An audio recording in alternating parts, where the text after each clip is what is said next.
Eu queria falar sobre Efésios 3, né, que é o tema desse encontro. E esse é um texto, para mim, muito significativo. Né? Eu fiquei relutante em falar sobre Efésios 3, porque ele tem uma característica emocional para mim. Porque esse versículo, exatamente aquele que está no tema de vocês, que é o versículo 20, né? Aquele que é capaz de fazer infinitamente mais do que tudo que pedimos ou pensamos, de acordo com o seu poder que atua em nós. Na versão antiga, né, que diz que ele faria o muito mais abundantemente além, era o versículo preferido da minha esposa. E qualquer coisa que a gente falasse, ela dizia, não, Deus faz muito mais abundantemente além. Ela é uma mulher cheia de fé. E às vezes as coisas aconteciam. Numa época tinha um bingo do lado da igreja e ela todo domingo, no momento de oração que ela dirigia, ela orava pelo fechamento do bingo, do púlpito. O Senhor só vai fechar esse bingo e tal.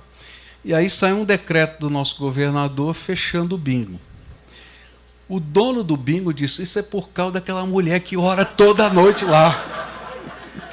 Isso era um impacto ali. Então, essa é uma questão tão preciosa. Eu queria convidar você para ler, não apenas o versículo 20, mas começar a partir do versículo 14, porque aqui é uma oração do apóstolo Paulo, né, para um novo tempo que Deus estava preparando para a sua igreja. E eu acho que essa oração tem a ver com aquilo que a gente está vivendo. Não dá para ser, depois dessa pandemia, a mesma igreja que fomos. A gente teve que aprender uma série de coisas que não sabíamos, que não fazíamos, e não tem volta. A gente vai ter que fazer tudo o que fazia antes, mais o que aprendeu a fazer durante a pandemia.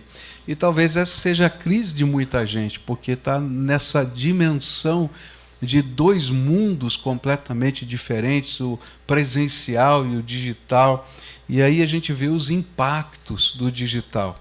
Só para vocês terem uma ideia, quando eu falar de números ou coisas aqui, não entendam errado. Eu não estou falando aqui com o sentimento de ufanação, eu falo isso para despertar o seu olhar. Tá? Eu sempre acreditei que a nossa igreja tivesse uma grande penetração através dos canais digitais. Porque antes da pandemia nós tínhamos um viewer, né, o pessoal olhando aquilo que a gente fazia, de cerca de 250 mil visualizações por semana. Ou seja, 1 milhão por mês. E eu dizia, poxa, que maravilha, não é? E daí veio a pandemia, nós tivemos que nos reinventar, que criamos uma série de coisas, né, debaixo da orientação de Deus. E de repente descobrimos que a gente não fazia nada. Porque no meio da pandemia a gente saiu de 1 milhão para 40 milhões por mês. Tá? Então, assim, aí quando você olha para esses números, naturalmente, hoje não são mais 40 milhões, porque as igrejas voltaram a funcionar e a gente entrou também nesse nicho, mas tem um residual imenso, muito maior do que era antes. Então, como é que a gente deixa de fazer o que está fazendo agora, não é? Só para fazer o que fazia antes? Tem que fazer o que fazia antes, mais o que faz agora e assim por diante. Eu acho que vocês também estão fazendo isso. Por isso, essa oração do apóstolo Paulo tem tudo a ver com esse tempo novo que a gente está vivendo. E eu queria olhar para os recursos do poder de Deus, para esse tempo que Deus está preparando para a gente. Diz assim a Bíblia, por essa razão, eu vou ler na versão da NVI, por essa razão ajoelho-me diante do Pai, do qual recebe o nome toda a família nos céus e na terra. Oro para que, com as suas gloriosas riquezas, Ele os fortaleça no íntimo do seu ser com poder, por meio do seu Espírito, para que Cristo habite no coração de vocês mediante a fé. E oro para que, estando arraigados e alicerçados em amor, vocês possam, juntamente com todos os santos, compreender a largura, o comprimento, a altura e a profundidade, e conhecer o amor de Cristo, que excede todo conhecimento, para que vocês sejam cheios de toda a plenitude de Deus. Aquele que é capaz de fazer infinitamente mais do que tudo que pedimos ou pensamos, de acordo com o seu poder que atua em nós. A Ele seja a glória na Igreja e em Cristo Jesus, por todas as gerações, para todo sempre. Amém. Amém. Esse texto começa com essa interjeição, por esta causa, não é? E a gente tem que olhar para o versículo anterior para entender o que ele está falando. No versículo 13 ele diz assim: portanto, peço-lhes que não desanimem por causa das minhas tribulações em seu favor, pois elas são uma glória para vocês. A causa que fazia Paulo fazer esta oração, proferir essa oração, era o novo tempo que estava acontecendo no meio da igreja. Paulo estava na prisão e havia uma grande ansiedade em todas as igrejas sob a influência missionária desse apóstolo, não somente sobre a prisão dele, mas também sobre o que viria depois. Será que vai vir uma grande perseguição sobre toda a igreja? Como é que nós vamos tocar as coisas para o futuro quando os líderes mais maduros, que nos dão estabilidade, não estão podendo mais cumprir a sua missão? Será que estes novos líderes que estão chegando, será que eles têm a competência, têm a experiência, têm a maturidade? Tudo isso estava passando. E se essa perseguição for grande demais e a gente tiver que se espalhar de novo, como aconteceu com a igreja de Jerusalém, o que é que vai acontecer? E esse sentimento faz com que o apóstolo Paulo, quando ele recebe as notícias das igrejas que estão sob a sua influência, a orar por essas igrejas. E ele então pede ao Senhor recursos que venham dos céus para aqueles momentos que eles estavam vivendo. E eu creio que nós estamos vivendo exatamente isso, né? Nós tivemos um passado recente de muitas incertezas. Nós temos um presente de várias pressões que estão acontecendo. Cada uma das igrejas passaram por essas pressões do passado de modos diferentes. Algumas passaram muito bem e cresceram, outras nem tanto, outras colegas desanimaram. Mas as pressões de hoje também estão aí fortes no dia a dia. E a gente fica pensando em tudo isso, como é que vai ser? Como o colega, né, que falou aqui, eu estou pensando nos próximos 5 anos. Ele é corajoso demais, porque depois da pandemia eu só penso de 3 em 3 meses. Porque eu não sei o que vai acontecer, ninguém sabe o que vai acontecer nesse mundo. 5 anos é um negócio muito longe para a gente pensar. Não estou fazendo crítica, não, estou falando assim, da doidice que foi tudo que aconteceu nesse tempo, né? E então, nós precisamos de recursos que venham do céu para esses novos tempos que nós estamos vivendo. E quais são os recursos que Paulo destaca aqui nesse texto, que eu gostaria de trazer para nós, para cada um de nós, para o nosso ministério, para o meu ministério, de uma maneira pessoal, tá? Primeiro recurso que Paulo coloca com clareza nesse texto é o fortalecimento com o poder de Jesus. Não existe recurso mais tremendo do que o poder de nosso Senhor Jesus Cristo. Por essa razão, ajoelho-me diante do Pai, do qual recebe o nome toda a família nos céus e na terra, e oro para que, com as suas gloriosas riquezas, Ele os fortaleça no íntimo do seu poder, do seu ser, com poder, por meio do seu Espírito. Paulo tinha uma consciência clara de que o maior recurso que a igreja precisa em toda e qualquer ocasião, mas especialmente das crises ou dos desafios dos novos tempos, é de que nós, como líderes e pastores, possamos ser fortalecidos no poder do Espírito Santo de Deus nas nossas vidas. Não tem riqueza maior do que a intervenção poderosa de Jesus Cristo no nosso ministério e na nossa vida.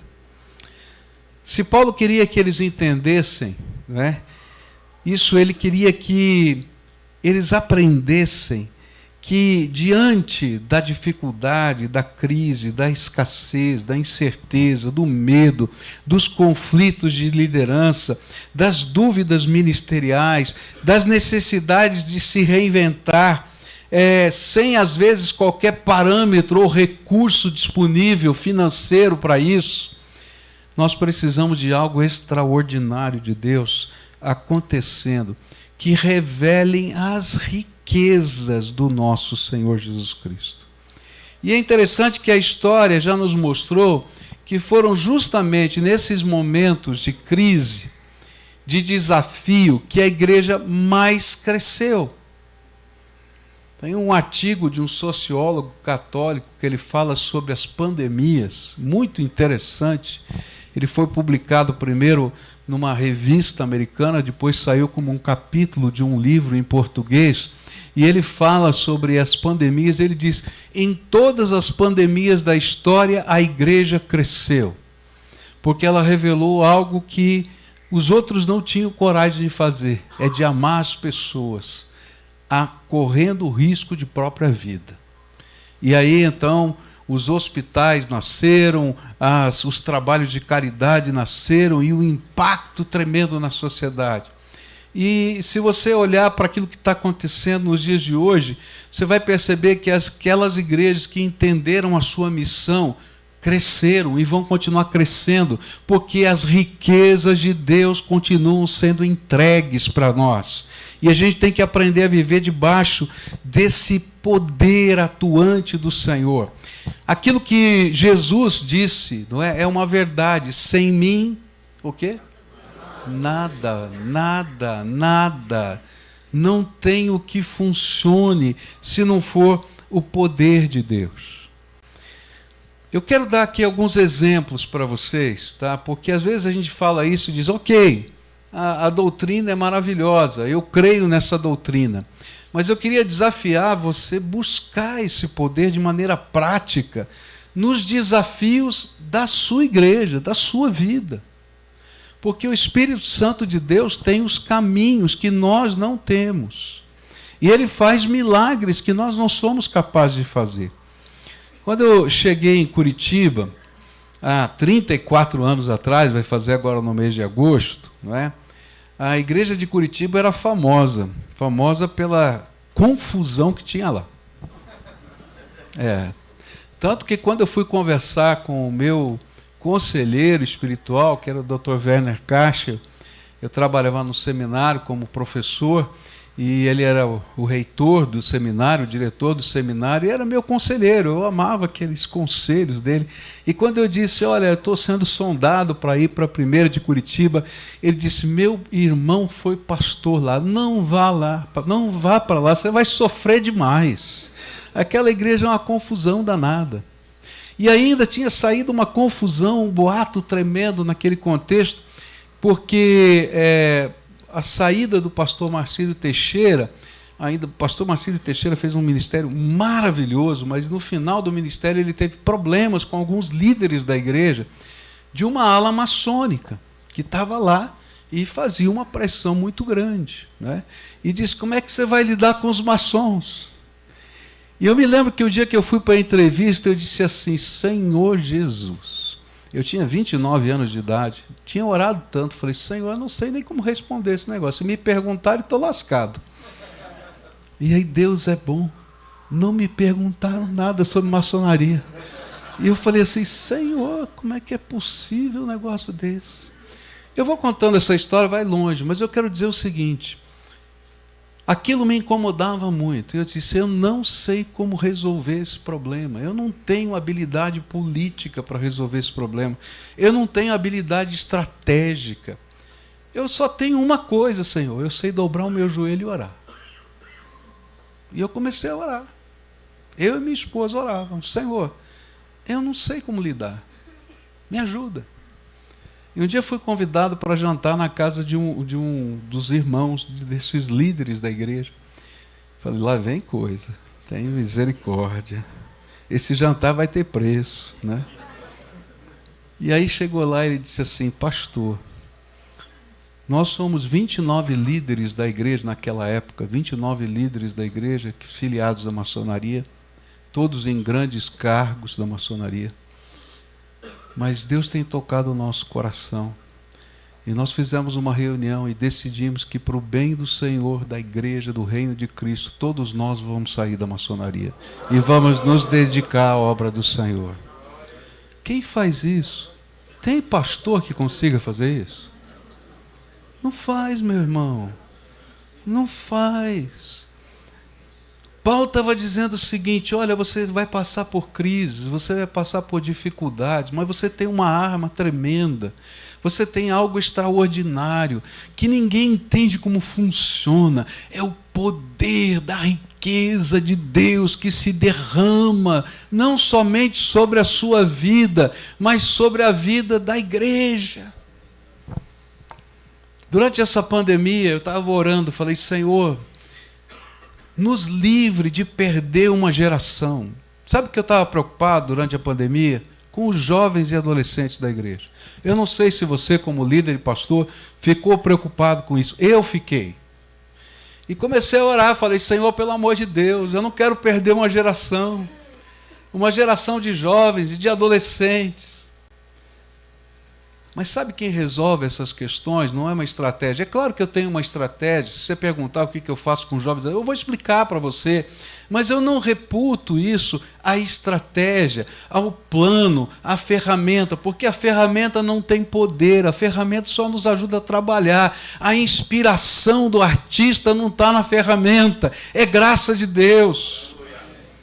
Na casa do meu tio, ele foi o primeiro a ter um doutorado, não é? A receber o título de doutor na academia. E ele colocou um quadrinho, eu dava tanta risada, eu era moleque, e estava escrito lá, tinha uma figura de um burro carregando um monte de livros, ele disse assim: um burro carregado de livros não é doutor. E sabe, gente, um pastor cheio de métodos, cheio de ferramentas, sem a unção do Espírito, não faz a obra de Deus. Não tem outro jeito. Então Paulo está orando: olha, Senhor, abre os olhos dele, que não é Paulo, não é Apolo, não é Timóteo. Eles têm que conhecer a riqueza do poder desse Senhor na vida deles, e coisas extraordinárias de Deus vão começar a acontecer.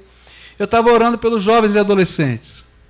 E nesse mês, eu confesso, tinha telão no salão social, tinha gente de pé nos corredores, milhares de jovens orando, buscando a Deus. O culto não tinha começado, e como todo mundo sabia que ia ter muita gente, porque o povo estava vindo a semana toda, o sábado ia ser o mais complicado, e ainda que tinha tido um culto às 5 horas da tarde com 2.000 jovens.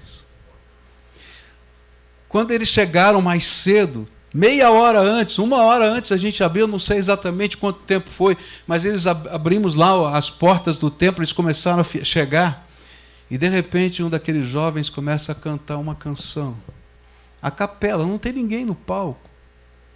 E aí o outro começa a cantar junto, de repente aquele coro de 4.000 jovens adorando a Deus, alguns ajoelhados, com a mão levantada para o céu, adorando ao Senhor. E eu disse: Senhor, obrigado, nós não vamos perder essa geração. Eles estão no foco certo, eles estão buscando o Senhor. Há um mês atrás, o nosso trabalho de jovens é separado do trabalho de adolescentes, tá?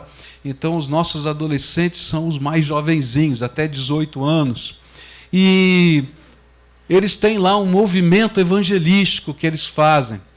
E nesse movimento evangelístico sempre é um jovem, um adolescente melhor, que prega. E é sempre a primeira vez que ele prega. E aí uma menina de 15 anos vai lá no púlpito, com mais de 3.000 adolescentes naquele lugar. A metade desse povo convidados deles, das escolas. prega o evangelho, faz apelo, sai orando pelas pessoas, chama os outros para orar por ele. Eu falei assim, aleluia, Senhor, nós não perdemos essa geração. É possível, é possível. Qual é o segredo? Não tem, gente, método que faça isso. Se você buscar essa graça que vem de Deus, você vai inspirar pessoas a buscarem essa mesma graça. Agora, se você for um técnico do Evangelho,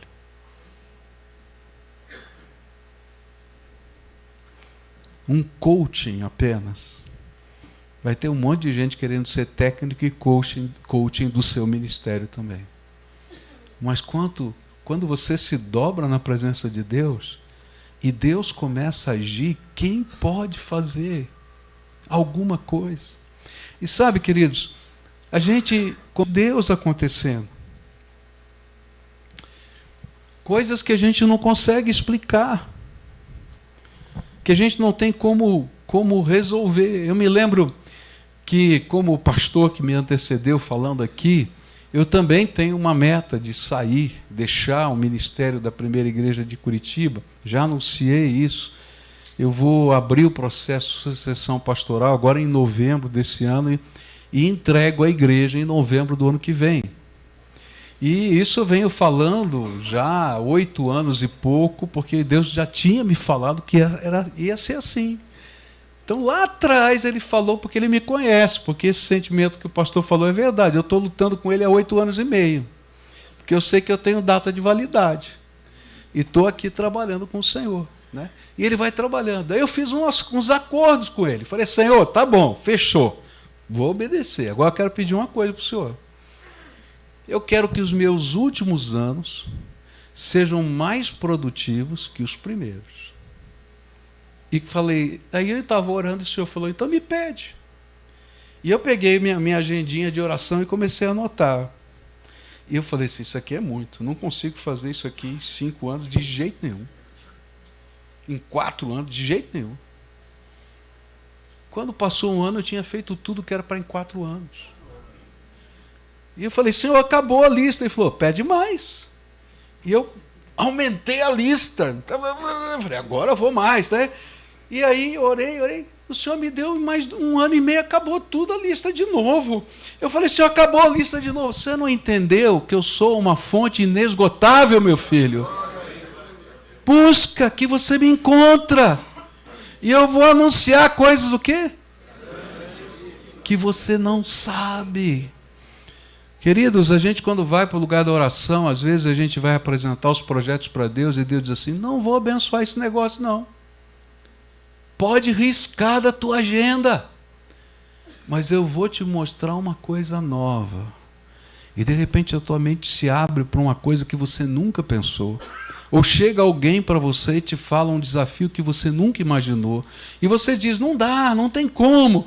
Ele diz assim, escuta, você não aprendeu ainda que as riquezas da minha glória eu quero derramar sobre a tua vida, sobre o teu ministério. Por quê? Porque esse é o meu trabalho, como a gente cantou. Esse é o meu reino. E nós somos só coadjuvantes nesse processo do Senhor. Paulo não estava focado nas algemas. E às vezes nós, nos nossos ministérios, e às vezes nos nossos momentos de angústia, nós estamos focados nas nossas algemas. E o Senhor fala para a gente, para de focar na algema e coloca os teus olhos na grandeza da riqueza que eu tenho para derramar sobre a tua vida. Depois que minha esposa faleceu, depois de algumas semanas, eu fui pregar um sermão sobre entrega total.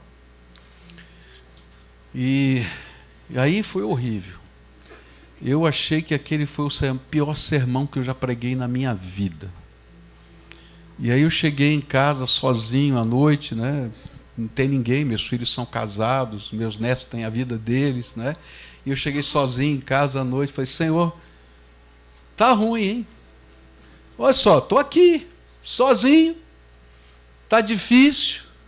E agora até o que o Senhor tinha me dado, que eu sabia pregar, nem isso estou fazendo mais direito.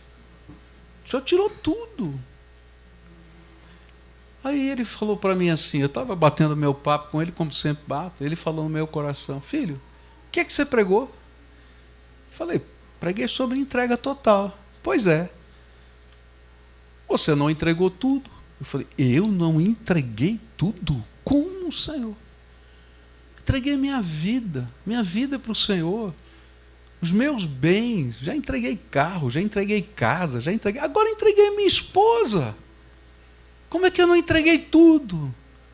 E ele virou para mim e falou assim, entrega o teu luto. Fiquei com uma raiva. Estou falando sério, não estou brincando. Eu falei, Senhor, eu não sei nem como é que entrega esse negócio, que fica lá no fundo. Mas se o Senhor quer, toma, fica com ele. E é interessante porque o que eu estava fazendo era focando os meus olhos nas minhas algemas e não nas grandezas da graça de Deus que ainda estão para serem derramadas sobre a minha vida. Então a primeira lição que eu queria deixar para você é o seguinte: muda o foco. Para de olhar na algema, para de olhar no problema, para de olhar no defeito, para de olhar na grana, e olha a riqueza que tem lá.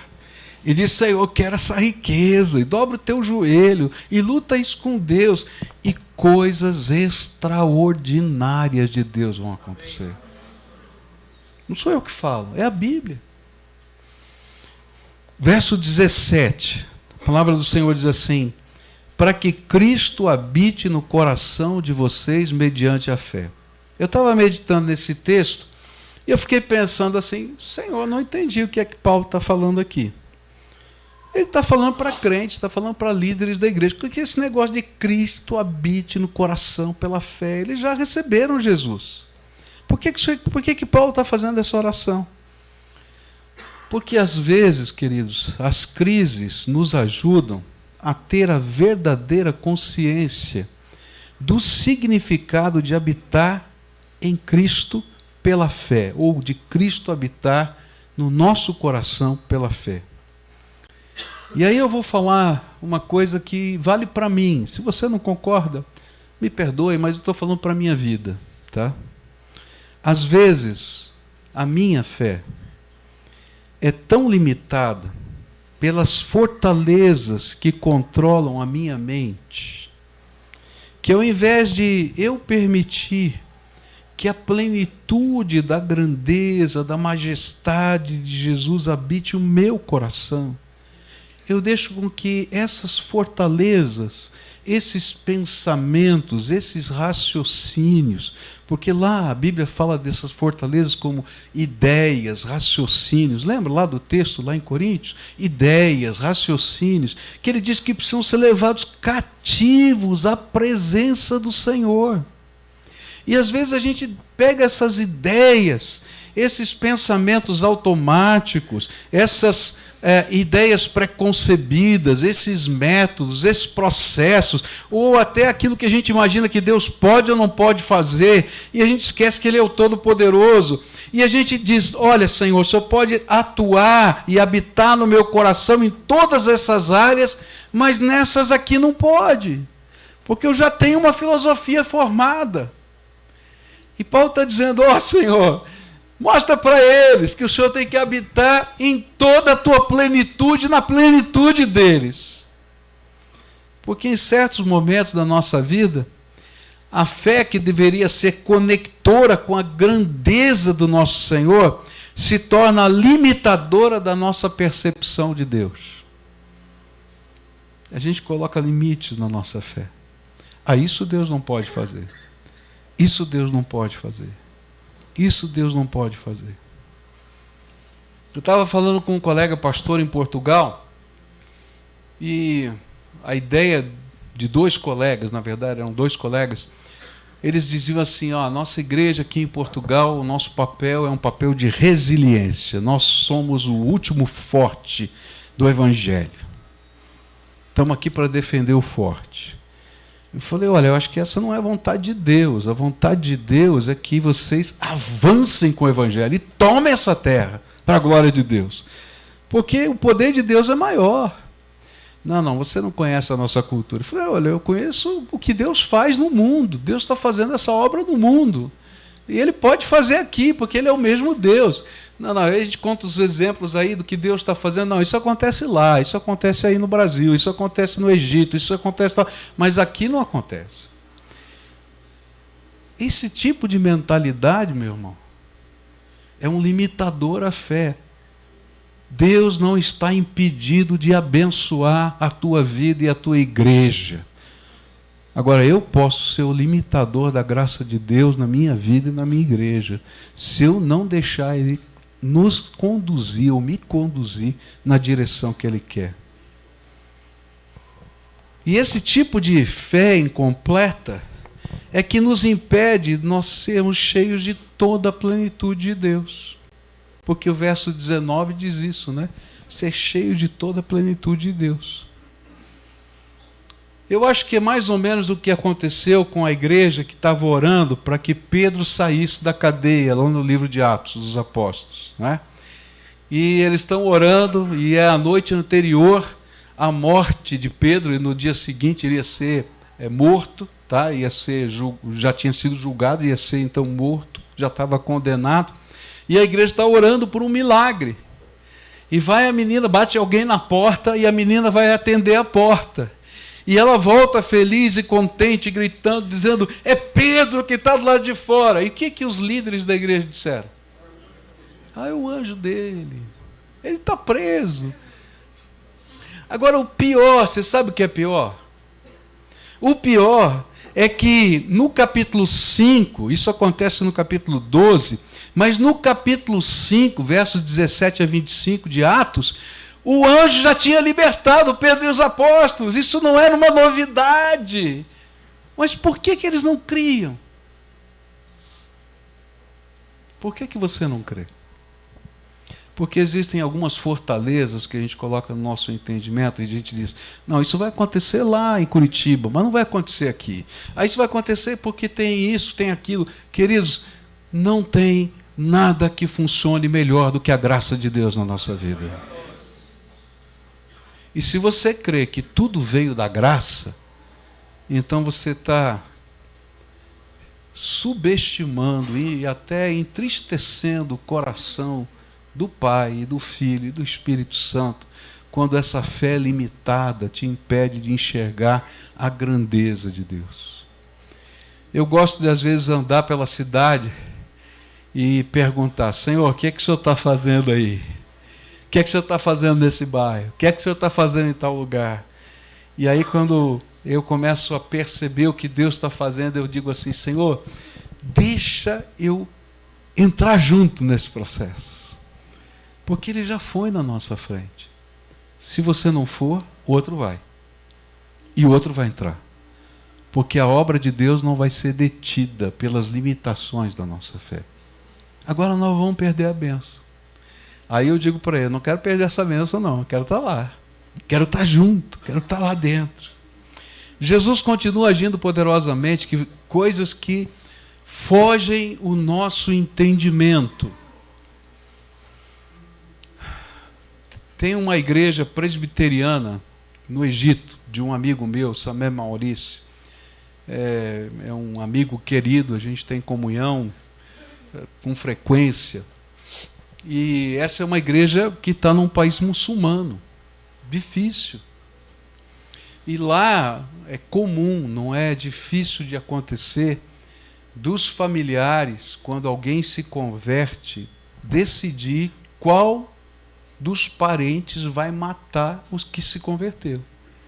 Então, normalmente, essas pessoas são batizadas, depois do batismo eles anunciam para a família, dependendo do clima, a igreja tira aquelas pessoas da casa e coloca em casa de refúgio, porque senão eles são mortos. Tinha uma jovem dessa igreja, desse meu amigo, tá, que morava num lugar mais remoto, distante do Cairo, e ela então se converteu a Jesus, e foi batizada e anunciou para os seus pais que tinha sido batizada. E aí os seus pais a trancaram no quarto. E ela podia ouvir os seus pais conversando sobre quem da família ia cumprir a honra da família de matar aquela menina, para não envergonhar como muçulmanos o que eles acreditavam. E ela então está de joelhos, orando, no quarto, dizendo: Senhor, eu estou aqui pronta para qualquer coisa, mas se o Senhor puder me libertar desse momento, né, me salvar, tenha misericórdia. A 400 quilômetros desse lugar, tinha um casal dessa mesma igreja, a 400 quilômetros. Eles sabiam o que estava acontecendo, porque a menina disse que ia falar para os seus pais. Eles estavam em oração e dizendo: Senhor, tenha misericórdia, salva essa menina, salva essa menina. E quando eles tomam a decisão de quem vai matar, e ela escuta as pessoas indo na direção da porta,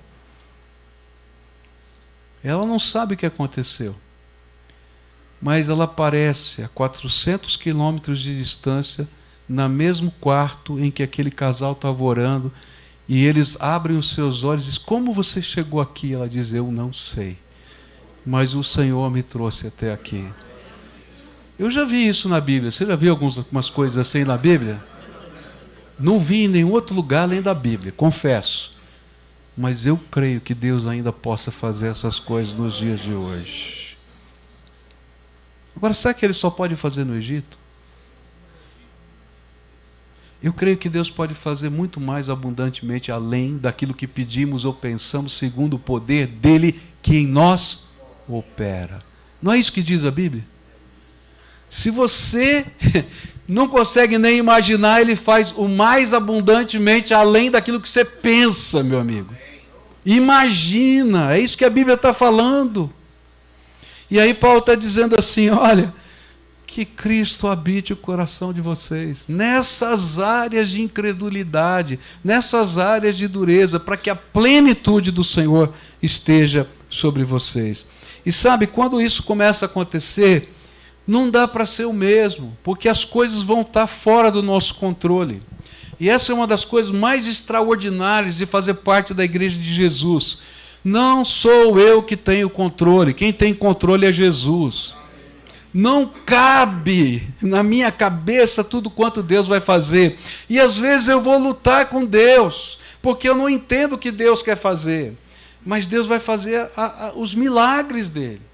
E Ele às vezes nos empurra em algumas direções que a gente nem imagina, porque Ele é Deus, acabou, Ele manda, e a gente vai. Eu me lembro de um senhor que chegou para mim, e ele tem um filho cadeirante. A nossa igreja tem um ministério grande, bastante amplo, com deficientes de modo geral. Tem autista, tem de tudo que você pode imaginar, e tem pessoas com paralisia cerebral, que são cadeirantes, mas com alta desabilidade. Eles não conseguem falar muito bem, e assim por diante. E aí um desses pais chegou para mim e disse: pastor, a igreja tem que fazer uma coisa por nós. Eu falei: o que você acha que a igreja tem que fazer? Assim, a angústia de todo pai é saber o que vai acontecer com os nossos filhos quando eles morrerem, porque nós cuidamos deles. A igreja tem que montar uma casa para cuidar dos nossos filhos. Olha, eu vou reunir os pais, a gente ajunta o dinheiro, compra a casa. Eu falei: olha, é maravilhoso, mas eu não sei como a igreja pode fazer isso, porque é uma coisa muito especializada. Você precisa ter enfermeiro, você precisa ter fisioterapeuta, você precisa ter terapia ocupacional, você tem que ter um ambiente que não seja de instituição, que ele tenha a casa dele, o quarto, que seja um lugar dele, que ele tenha privacidade. Tem que ter a limpeza, tem que ter a alimentação, tem que ter a lavagem da roupa. Como é que vai ser isso? Construir é fácil, mas e daí? E aí aquele pai disse para mim assim: pastor, eu vou orar para Deus abrir a sua mente para fazer alguma coisa. Eu falei: misericórdia. Quando fala vou orar, eu estou perdido. É agora. A gente começou, então, isso faz alguns anos. Começamos a trabalhar com uma organização americana chamada Johnny and Friends, daquela senhora que pinta com a boca, a Johnny, esqueci o sobrenome dela. É isso aí. Obrigado, tá? E Tada é o final, que é mais fácil, Tada, né, que ela é casada com um japonês. E essa organização, a gente tem distribuído cadeiras de rodas no Brasil, já distribuímos 4.000 cadeiras de rodas. Então fizemos uma parceria, eles mandam para a nossa igreja faz todo o desembaraço dessas cadeiras, envia para os campos e a gente vai fazendo trabalho em comum, junto com as igrejas, na área de evangelização. E aí, um pouco mais de um ano, eles nos procuraram e disseram, vamos ampliar a nossa parceria? Eu falei, vamos. O que vocês querem? Ele falou assim, não, eu quero criar um centro de reabilitação. Nós queremos criar um centro que tenha fisioterapeuta, que tenha isso, que tenha aquilo. Eu falei, ixi. Aí eu falei, tá bom, como é que vai ser? Ele disse assim, olha, nós construímos o centro, ajudamos a fazer funcionar por 3 anos, depois a igreja tem que se virar. Eu falei, Senhor, mas o problema é o mesmo. Eu falei, aí, tá vendo? Aí tem que fazer o negócio funcionar. E eu comecei a orar, falei, Senhor, como é que funciona isso? O Senhor já mandou o homem, agora mandou essa organização, como é que vai ser? Aí comecei a orar, tem um senhor na nossa igreja que eu levei a Jesus, que ele e os sócios são dono de um dos maiores hospitais do Brasil. O hospital tem só, para você ter uma ideia, tem 350 leitos de UTI, tá? E são 1.500 leitos ao todo, são 2 unidades, uma pertinho da outra ali. E um dia Deus tocou meu coração, falou, fala com ele. Aí fui lá visitar esse médico e disse assim, olha, Deus está me incomodando pessoas lá nos Estados Unidos, incomodando pais, e contei a história para ele.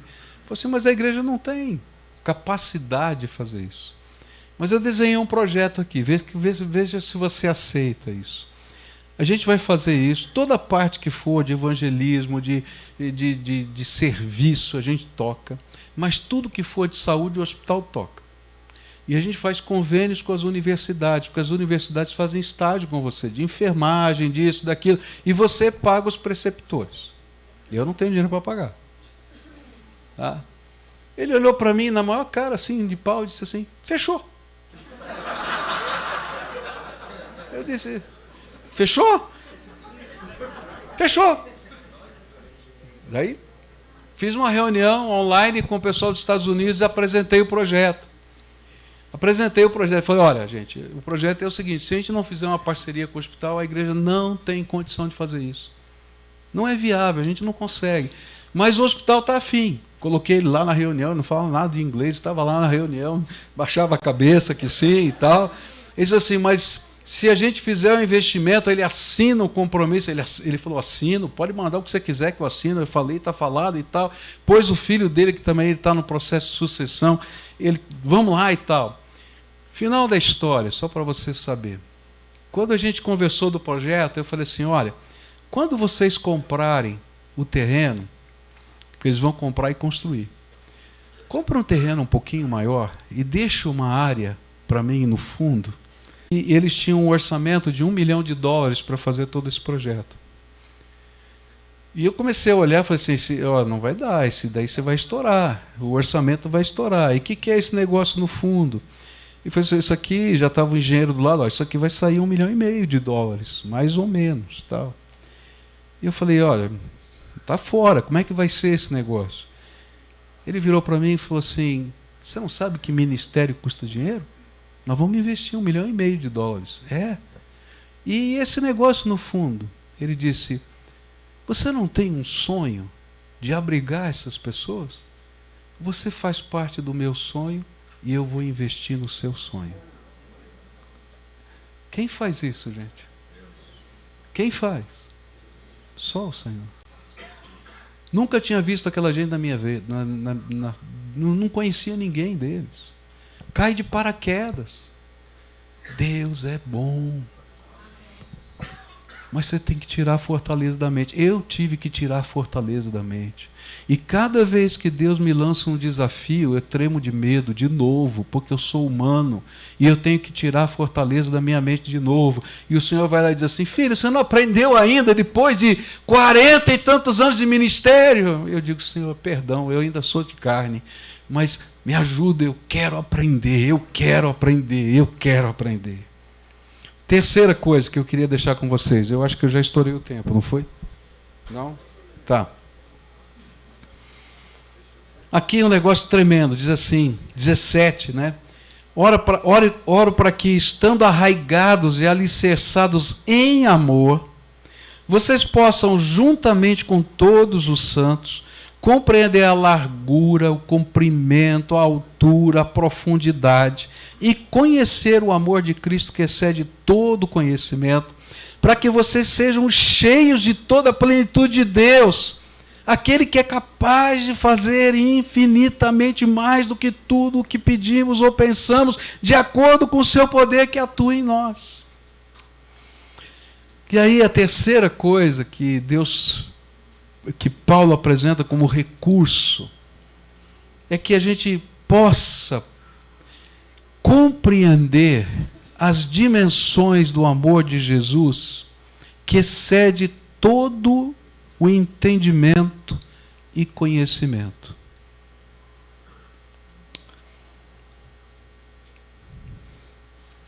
Mas o que ele queria dizer com esse negócio? Dimensões do amor. Para mim, o que Paulo estava tentando dizer é que você e eu precisamos, no nosso ministério, compreender o amor concreto, visível, perceptível, palpável do Senhor Jesus por nós. Quando ele está falando de altura e tal, não é porque a gente tem que definir qual é a altura do amor. Não. Ele está dizendo o seguinte: olha, o amor é real, é concreto, tem gosto, tem sabor, tem jeito. E você pode desfrutar dele, tá? E aí você vai conhecer na sua vida as dimensões ou as linguagens do amor de Deus na sua vida. E aí nós, como pastores, vamos aprender coisas tremendas de Deus. Pastor não sonha só ministério. Ele sonha com a família, sonha com os filhos, sonha com a vida pessoal. E eu quero dizer para você que o amor de Deus tem a dimensão de cuidar do teu coração. Estou brincando. Pastor sonha em ter uma casa própria.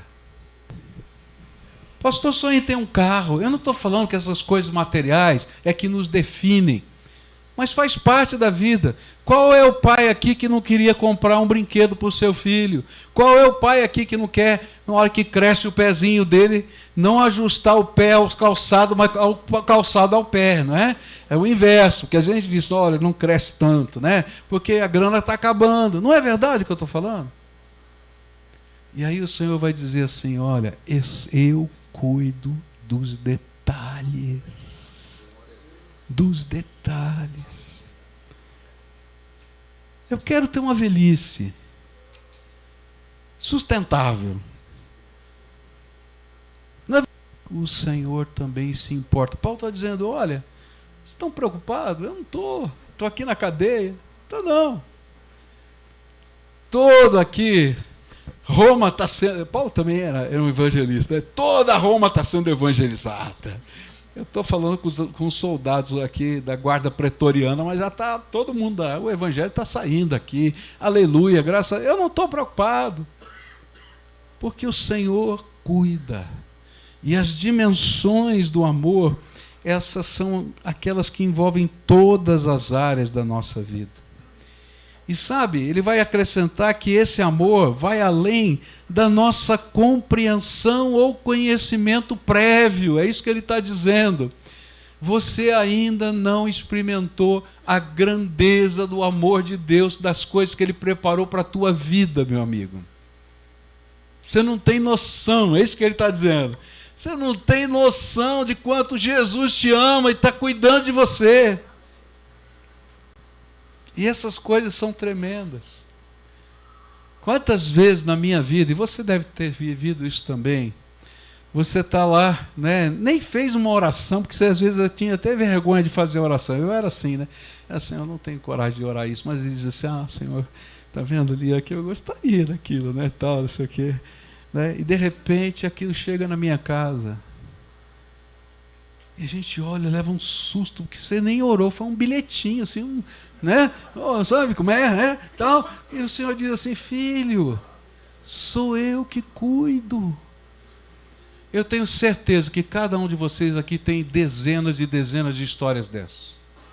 Porque o amor de Deus está sendo derramado sobre a tua vida. O dia que Ele chamou você, Ele não estava brincando. Ele te escolheu e disse, eu vou cuidar de você. Você vai entregar a tua vida ao meu ministério, mas eu vou cuidar de você. E talvez até alguns dos colegas estejam vivendo tempos difíceis, quem sabe com um filho, com uma filha. Mas não se preocupa não, porque o Senhor está ouvindo as orações que você fez desde antes. Porque é uma coisa linda lá no Apocalipse que diz que o incenso, que é comparado às orações, permanece no trono até que raios e trovões venham lá do céu em nossa direção. Então aquela oração não foi esquecida não, está lá no trono. E os anjos com as salvas de prata que está lá na figura, estão ainda dizendo, Senhor, tem essa aqui, tem essa aqui. Você não conhece o amor de Jesus por você, cara.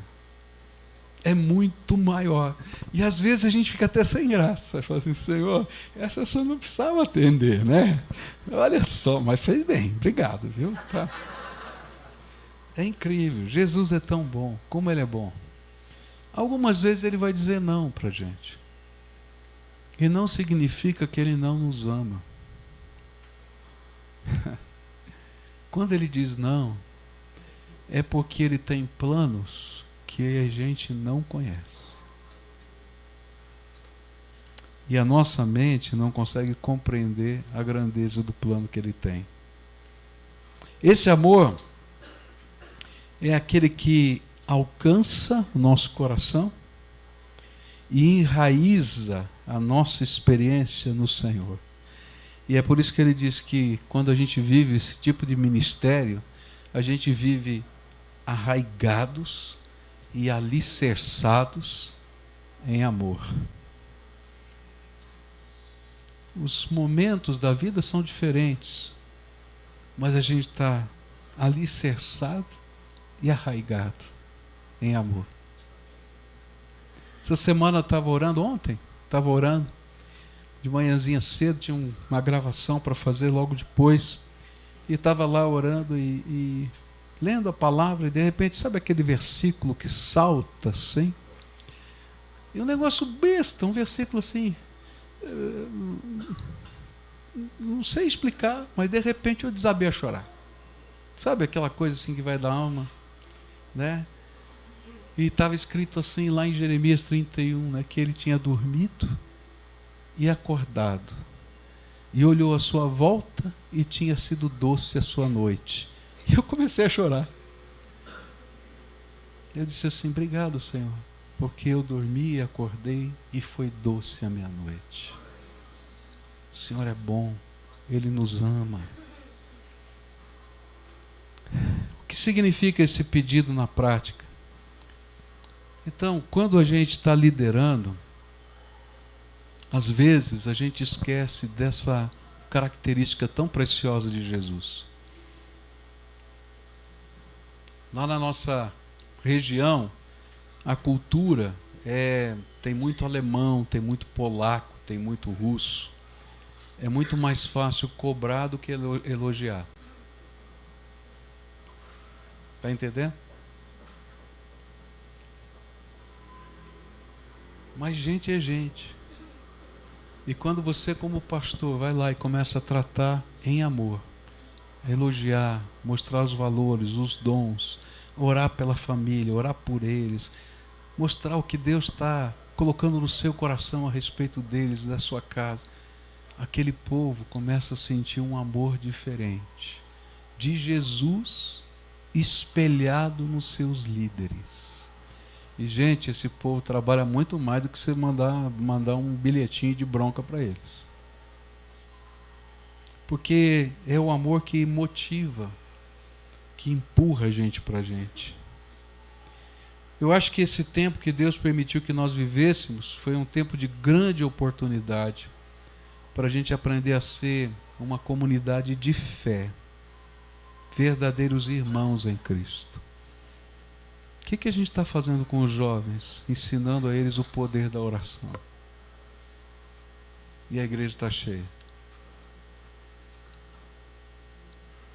Conecta esse povo na fonte, na mesma fonte que você descobriu, e você bebe e sente a graça e o poder, e você vai ver coisas extraordinárias acontecendo. Agora, se os nossos liderados forem apenas peças descartáveis no cenário do nosso ministério, então, ainda que exista toda a técnica, nós nunca vamos construir uma comunidade de fé. E o pior, se elas forem, ou melhor, o melhor é que se elas forem as ovelhas de Jesus, que você quer, que Ele quer que você apacente, então não haverá crise que os separe. Eu fico pensando que a gente tem que tocar o coração da cidade onde Deus nos colocou com esse amor prático de Jesus. E as pessoas vão começar a correr para conhecer o que está acontecendo naquela igreja. Deus nos deu a oportunidade de receber refugiados da Ucrânia. É um negócio maluco, tá? Chegou o meu colega, o Elias Dantas, me ligou e disse assim: Pascoal, eu estou levando para o Brasil 500 refugiados. E estou pedindo a alguns colegas para assumirem responsabilidade com eles. Falei, tá bom, Elias, o que é? Ele falou o seguinte: olha, a gente traz os refugiados, são famílias, a maioria são mulheres e crianças. Você tem que dar uma moradia digna. Ele falou assim: é o seguinte, você vai alugar uma casa, um apartamento para eles, não vai botar em qualquer lugar não. E vai sustentar por 1 ano, até que eles tenham condição de aprender a língua e arrumar um emprego. Aí eu fiz os meus cálculos assim, já cocei a cabeça. Mas eu tenho aprendido com Jesus que Ele faz os milagres. Liguei para a senhora que trabalha na ação social da nossa igreja. Ela é de origem alemã, tudo certinho, tudo bonitinho. Ela disse: pastor, você já fez o orçamento? Fez? Não fiz não, minha filha, não tenho, nem sei quanto vai custar esse negócio. Quantas famílias? Eu falei, nós vamos pegar 15 famílias, são 15 casas, 15 não pessoas, mas famílias. Tá bom, tá? E como é que vai vir? Qual é a fonte do recurso? Não sei não, minha filha, nós vamos orar e vamos pedir a Deus e vamos ver e tal. Tá bom, vou pedir uma oferta na igreja e tal. E aí nós fizemos a conta, esse projeto vai custar R$1 milhão para 1 ano, tá? Entre a locação de casa, mobiliar as casas, tudo mais. Falei, Senhor, tá bom, se o Senhor está mandando, a gente vai fazer, né? Conversei com a minha liderança, graças a Deus, depois de 34 anos como pastor de uma igreja, ele já conhece o louco que ela tem, né? E ele disse, tá bom, pastor, se Deus está orientando, nós vamos junto. Sei que lancei o primeiro desafio na igreja. A igreja levantou uma oferta assim expressiva num culto ali no domingo, levantamos R$200 mil. Eu fiquei feliz, falei assim, Senhor, já veio a parte, primeira parte. Aí levantamos R$200 mil, quando eu acho que é para sustentar as 15 famílias, o Elias diz, não, esses 200 mil, você falou que era lá para o negócio eu falei, é verdade. Então, esse daí é para pagar a passagem de avião, que vai custar 500 mil. Eu falei, ô Elias, você é meu amigo, hein? Ele falou, não, né, tal, não sei o quê. Então não tinha nada. Aí chegou o pessoal, eu falei, meu Deus, tenha misericórdia, como é que vai ser? E aí começam os milagres. O dia que chegou, a gente não divulgou para ninguém. Saiu no Jornal Nacional, tá? Chegou, apareceu um monte de gente lá e a gente tinha a ordem que não podia entrevistar os caras. Eu falei, ó, os repórteres queriam me jogar para fora e tal, etc. Eu falei, tá bom, mas é a ordem que eu tenho e tal, etc. E aí foi, e sei que começou a vir gente da cidade, de tudo quanto era lugar, na porta da igreja, trazendo coisas, trazendo dinheiro, trazendo tudo que você pode imaginar, da cidade, de outras cidades, gente de outros lugares. Eu fui pregar em Porto Alegre, um empresário de Porto Alegre, no final do culto, disse assim, pastor, eu sou daquela igreja lá, está aqui uma oferta de 100 mil reais para entrar no projeto lá. E assim foi. Hoje, de 1 milhão de reais, que é o valor que eu preciso para sustentar, eu tenho 900 mil reais. Eu estou falando isso para dizer assim, existe um Deus que faz muito mais abundantemente além.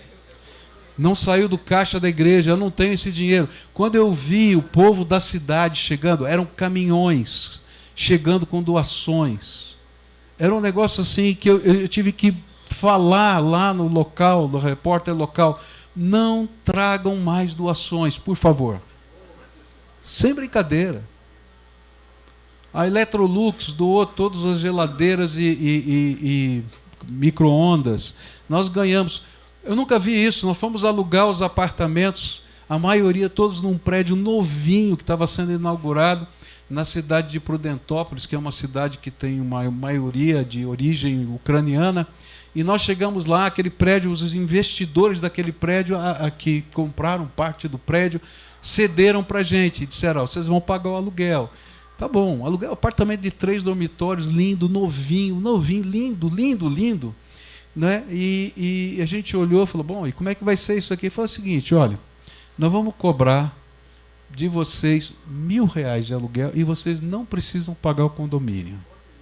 Ele está pagando o condomínio, deve estar gastando uns 700, 800 de condomínio, está pagando 200 de aluguel. Eu estou falando que é milagre, está entendendo o que eu estou dizendo? É milagre. É o imponderável de Deus, não é estratégia, não é planejamento, não é. Eu não conheço aqueles homens, nunca vi na minha vida aqueles homens lá. Mas o Senhor está por trás dele. E termino, agora de verdade, viu? Tá? Termino com o versículo 20 aqui, que a gente já leu, e 21. Aquele que é capaz de fazer infinitamente mais do que tudo que pedimos ou pensamos, de acordo com o seu poder que atua em nós, a Ele seja a glória na igreja e em Cristo Jesus, por todas as gerações, para todo sempre. Amém. E eu termino dizendo o seguinte, quando a gente entra nessa dimensão, a gente vai entender que, de fato, não é só proverbialmente, tudo é para a glória de Deus. Porque tudo vem dele, para ele e para a sua glória. Está entendendo? E aí, o peso do ministério sai. Porque você não é o dono da missão. O dono da missão é o Deus Todo-Poderoso que mandou o seu Filho aqui. E aí você vai entrar numa outra dimensão de vida e ministério.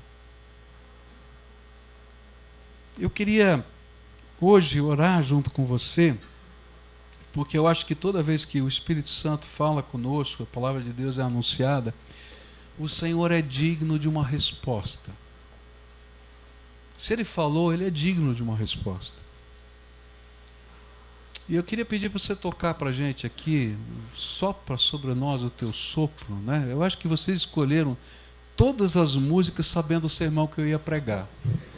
Para pensar, todo o louvor que foi feito aqui hoje tem tudo a ver com o que foi dito hoje. Nós nem conversamos, na verdade conversamos quando apresentou, não é, os gêmeos para mim e o seu filho no corredor depois do jantar, mas nem falamos do culto. Deus está nesse negócio. Eu creio nisso. tá?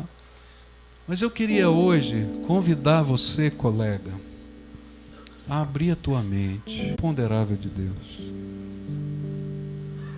E sabe, isso não é ser pentecostal não, é ser crente, viu? Eu vou falar português claro. Tem muita gente que tem medo de abrir a mente para o imponderável de Deus, porque acha que esse negócio é coisa de pentecostal. Queridos, não, isso é coisa de crente, está na Bíblia. A gente crê num Deus todo-poderoso que se manifesta. Eu estava numa reunião um dia, e o líder da reunião, essa é uma reunião de pastores muito grande, e esse irmão, muito simples, ele disse assim: fecha o teu olho e deixa o Espírito de Deus falar com você. E eu estava lá em oração, conversando, ele disse assim: pergunta para o Senhor o que está impedindo o avanço do ministério. E a primeira resposta que eu dei foram todas as minhas algemas. Está entendendo? Ah, tem esse problema, tem aquele, fulano, beltrano, tal, não sei o quê. E aí ele fez uma segunda pergunta. E ele perguntou assim: qual é a resposta de Deus para isso? E eu estava esperando que na minha mente viesse um projeto, um plano. E aí o Espírito Santo falou: começa com você. Começa com você. Não é isso que está na Bíblia? Não é assim que a Bíblia diz? Olha, não é que você não, a gente não fala isso para as pessoas, ó. Ah, tem o teu pai, tua mãe, teu irmão, teu marido. Começa com você e o Senhor vai fazer. Ele falou isso para mim. Eu falei: poxa vida, eu sabia disso, né? Mas eu não estava praticando. Minha mente estava focada nas minhas algemas. Eu quero hoje que Jesus tire os teus olhos das algemas e que você olhe para cima, para a glória, e que Deus te dê as visões da glória. O que Ele quer fazer na tua cidade? O que Ele quer fazer? Não fica preocupado com dinheiro, com liderança, com espaço. Isso aí não é nada. Pergunta para Jesus o que Ele quer fazer do teu ministério, da tua vida, da tua família, da tua casa. E pede para Ele abrir a tua visão. Depois busca. Olha, talvez você trabalhe muito mais do que você trabalhava antes. Porque as coisas vão cair do céu no sentido de milagres. Mas a responsabilidade que vem com os milagres é grande. O Senhor vai dizer: olha, tira os 5 talentos aqui, tira o 1 talento daqui e dá para o que tem 10, né? Ele vai ficar com mais 1 para trabalhar. Mas ele tem 11. Eu quero o 11, o 12, o 13. E você? Eu estou orando assim: Senhor, pastor não se aposenta, a gente só muda de função, então eu quero ser produtivo. O que o Senhor está fazendo na minha vida? Me mostra. Estou com tanta ideia que agora eu tenho que botar o joelho no chão e dizer: Senhor, não sei se eu vou dar conta de tudo isso não. Se eu formar um time para isso que o Senhor está me mostrando. E aí quando eu oro, ele fala assim: se precisar eu te dou o time, não tem problema.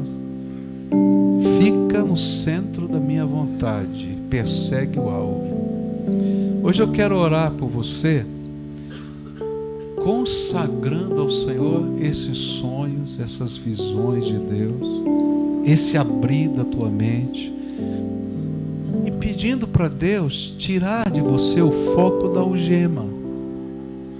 Chega, não precisa. O Senhor resolve as algemas.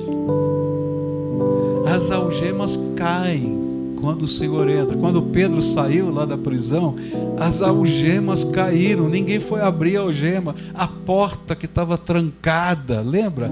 Se abriu automaticamente. E não tinha Alexa. Foi o Espírito de Deus, os anjos do Senhor trabalhando. É assim.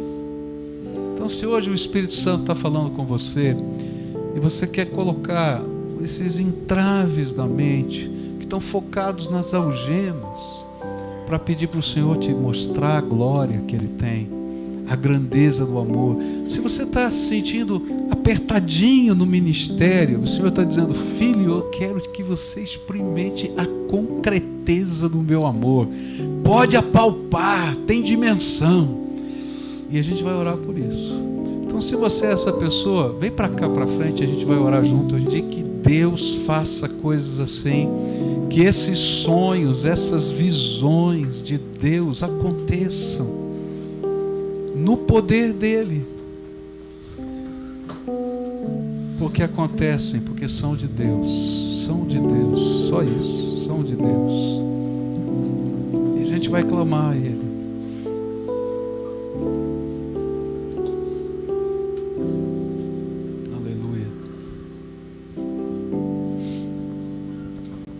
Tem alguém aqui, dentro da nossa cabeça, isso aqui não tem nada de espiritual não, isso aqui é bem da psicologia mesmo, tá?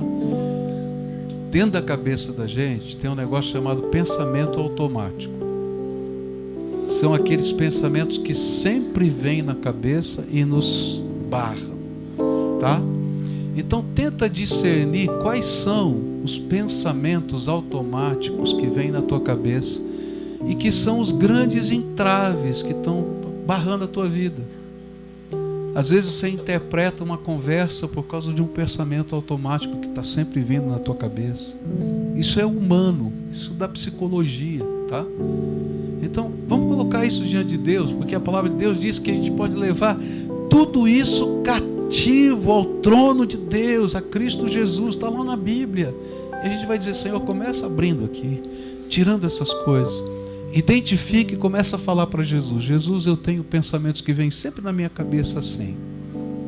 Às vezes são pensamentos de menos-valia, às vezes são pensamentos de perseguição, às vezes são pensamentos que remontam histórias da nossa vida.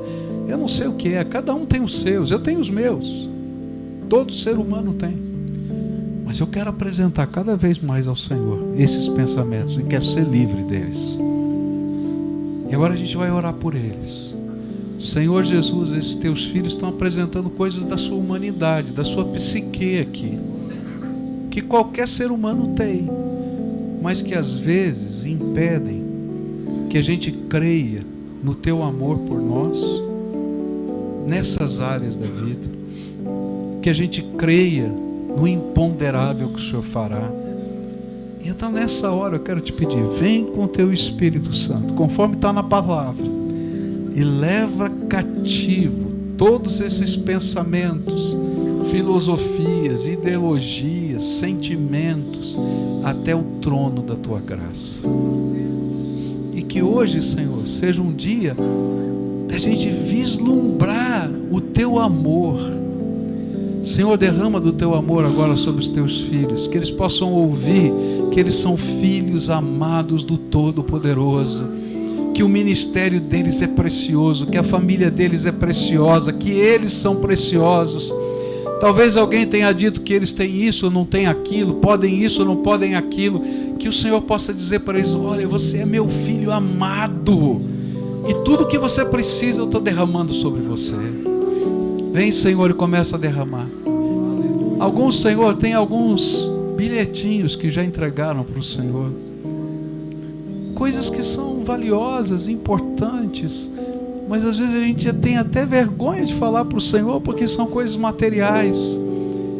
E eu quero te pedir: Senhor, abençoa esses teus filhos hoje, que o Senhor comece a dizer: olha, seja abençoado, seja abençoado, seja abençoado, seja abençoado.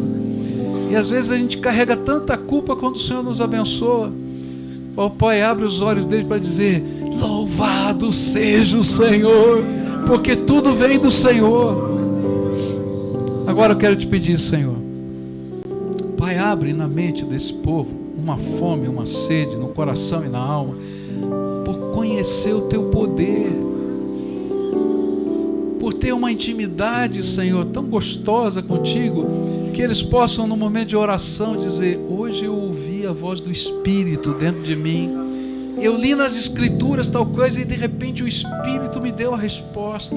E que seja uma coisa normal, não extraordinária, Que todo dia eles possam ouvir essa voz, essa direção. Ó Pai, eu não estou pedindo por sentimentos, eu estou pedindo, Senhor, por um relacionamento diferente, Pai, onde a palavra do Senhor vem e nos ensina. Ó Pai, como foi com Paulo, que quando precisava dizer não, diz a Tua palavra que o Espírito do Senhor o impediu de fazer algumas coisas, que o Teu Espírito impeça, mas quando for para fazer alguma coisa, que eles possam escutar aquele jovem macedônio dizendo: passa Macedônia e ajuda-nos. E quando eles forem lá, mesmo que tenham que enfrentar a chibata como Paulo enfrentou, possam ver a igreja mais parceira do ministério dele acontecendo, sendo criada, porque o Senhor tinha um propósito naquele lugar.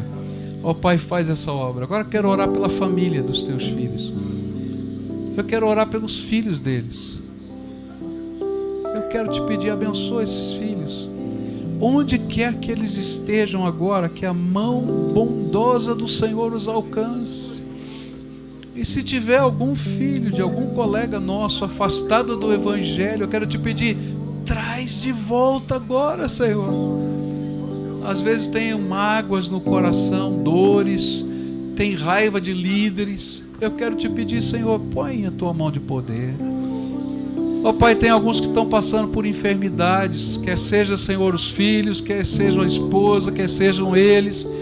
Ó Pai, como é difícil esse tempo de enfermidade, mas vem com o teu Espírito, Senhor. E eu quero te pedir o que é o desejo do nosso coração.